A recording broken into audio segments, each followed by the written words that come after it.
एक बहुत पुराना और ख़ूबसूरत गाँव जिसमें एक बहुत खूबसूरत मैदान जो कि खूबसूरती के लिहाज से बहुत मशहूर था।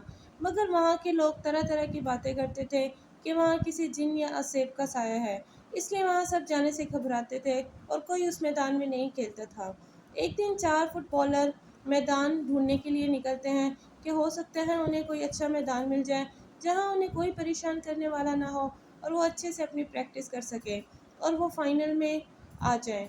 लेकिन फाइनल कॉम्पिटिशन में उन्हें सेलेक्ट होने के लिए एक पुरसकून मैदान की ज़रूरत थी, जहाँ वो पूरा दिन बग़ैर किसी शोर-शराबे के अच्छे से प्रैक्टिस कर सकें।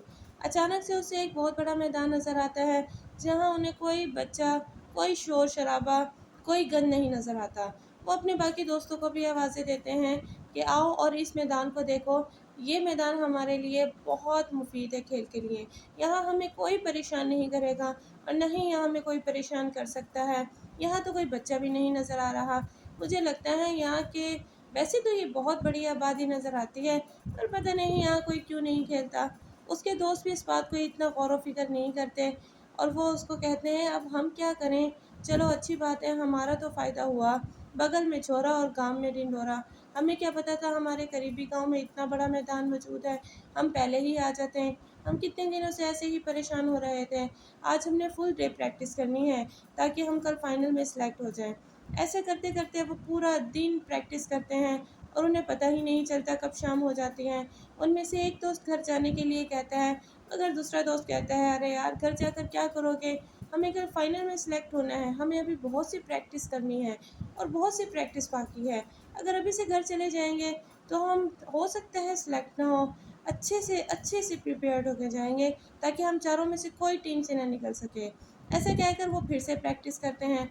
अचानक उन्हें बहुत भयानक आवाज़ आती है। उनमें से एक दोस्त कहता है कि यार मुझे थोड़ी-सी आवाज़ आ रही है, जैसे कोई कान में फुसफुसा रहा हो। उनके दोस्त भी नज़रअंदाज करते हैं और उस पर हँसते हैं, मगर वो उसकी बात पर बिल्कुल ध्यान नहीं देते कि हो सकता है थकावट की वजह से तुम्हें वहम हो रहा हो और हमें भी वहम में जानबूझकर मुब्तला कर रहे हो। उसका दोस्त भी यही सोच रखता है कि हो सकता है मेरा वहम ही हो। वो चारों दोस्त अचानक इकट्ठे खड़े होते हैं कि उनके सामने झूला हिलने लगता है। वो सब झूले को देखकर बहुत घबरा जाते हैं। उनमें से एक दोस्त उसका गलत साबित करने के लिए उस झूले के पास जाता है और उस झूले को पकड़कर खड़ा हो जाता है। जैसे ही वो झूले को पकड़कर खड़ा होता है, वो क्या देखता है कि वो झूला यकदम तो रुक जाता है, मगर फिर से हल्की-हल्की, ठंडी-ठंडी आवाज़ें आने लगती हैं, जैसे कोई उनके कान में बोल रहा हो, जैसे कोई उनको बोलना चाह रहा हो। वो फिर से खौफ़ज़दा हो जाते हैं और अब उन्हें वाक़ई शक हो जाता है कि कुछ न कुछ तो गड़बड़ ज़रूर है। वो बहुत घबरा जाते हैं। चारों तरफ से आवाज़ें आने लगती हैं, मगर उन्हें ये मालूम नहीं होता कि ये आवाज़ें आ कहाँ से रही हैं और ये कौन है जो हमें आवाज़ें दे रहा है। वो भागने की बहुत कोशिश करते हैं, मगर उनके पाँव वहीं जमे के जमे रह जाते हैं। वो भागते-भागते भी मगर उनके कदम ही नहीं उठ पा रहे होते। वो बहुत ज़्यादा घबरा जाते हैं। दोस्त एक दूसरे के ऊपर इल्ज़ाम दे रहे होते हैं कि हमने कहा था चलो यहाँ से, कि अचानक 4 भयानक शक्ल वाले इंसान उनके सामने आ जाते हैं, जो कि उनको कहते हैं कि ये हमारा मैदान है और ये हमारा ही मैदान था और ये हमारा ही मैदान रहेगा और यहाँ जो भी खेलता है हमारी मर्ज़ी से खेलता है। हमारी रूल्स, हमारे सब कुछ, और जो हमारे रूल्स के मुताबिक चलोगे तो हो सकता है कि तुम जीत जाओ और हो सकता है तुम हार जाओ। मगर अगर तुम हार गए तो तुम्हारी आत्मा इधर ही रह जाएगी और तुम्हारी आत्मा को हमें इधर ही दफ़न करना पड़ेगा। उनमें से एक दोस्त कहता है, मगर अगर हम जीत गए तो क्या हमें जाने दिया जाएगा? जिन हँसता है और वो बोलता है कि आज तक यहाँ से कोई जीत कर नहीं गया, तो तुम लोग कैसे जीत कर जा सकते हो? चलो, खेल हमारी पसंद का। वो उनसे रूल्स माँगते हैं मगर वो उनको रूल्स नहीं देते। वो कहते हैं ये दिमाग का खेल है, बॉल्स हमारी और तुम खेलो। देखते हैं तुम में से कौन जीतता है, लेकिन कोशिश पूरी करना ताकि तुम जीत जाओ। वो सब दोस्त बहुत डर जाते हैं। वो उनसे घर जाने की अपील करते हैं, मगर वो बहुत हँसते हैं और वो उनको घर जाने से बिल्कुल साफ़ इनकार कर देते हैं कि तुम एक ही शर्त पे यहाँ से जा सकते हो, अगर तो तुम जीत गए। अगर तुम ना जीते तो तुम्हारा यही हाल होगा जो हमारा ये हाल है और ये हमारा ही मैदान है और हम मस्त खिलाड़ी हैं और देखते हैं आज कौन जीतता है और कौन हारता है। और जितना तुम भागोगे उतना तुम्हारे जीतने के चांसेस ज़्यादा होंगे। उनके पास और कोई चारा नहीं होता उनकी बात मानने के अलावा। चारों दोस्त आपस में मीटिंग करते हैं और वो उनकी बात मानने पर आमादा हो जाते हैं। वो उनसे खेल के रूल्स पूछते हैं मगर वो फिर से नहीं बताते। बहरहाल वो खेलना शुरू कर देते हैं। जैसे वो भागते रहते हैं उनके शरीर भारी होते रहते हैं, जैसे उनका शरीर उनके बस में ना हो और उनके शरीर को किसी और ने काबू कर रखा हो। आहिस्ता-आहिस्ता उनकी आँखें लाल सुर्ख हो जाती हैं और थकावट से उनका जिस्म चूर-चूर हो जाता है। उनको समझ नहीं आ रही होती कि उनके साथ हो क्या रहा है। अचानक बॉल भी इतनी भारी हो जाती है और वो भागते रह जाते हैं और वो हारते रहते हैं। वो बहुत घबरा जाते हैं। तभी वो 4 भूत हँसने लगते हैं और वो कहते हैं हमने कहा था ना कि हमसे कोई नहीं जीत पाएगा। तभी उसके दोस्त के दिमाग में एक मस्त प्लान आता है। वो कहता है कि तुम लोगों ने हमारा जिस्म अपने वश में किया हुआ है, भला हम कैसे जीत सकते हैं? वो कहते हैं हमने कहा था ना ये हमारे रूल्स हैं, हमारा वो है।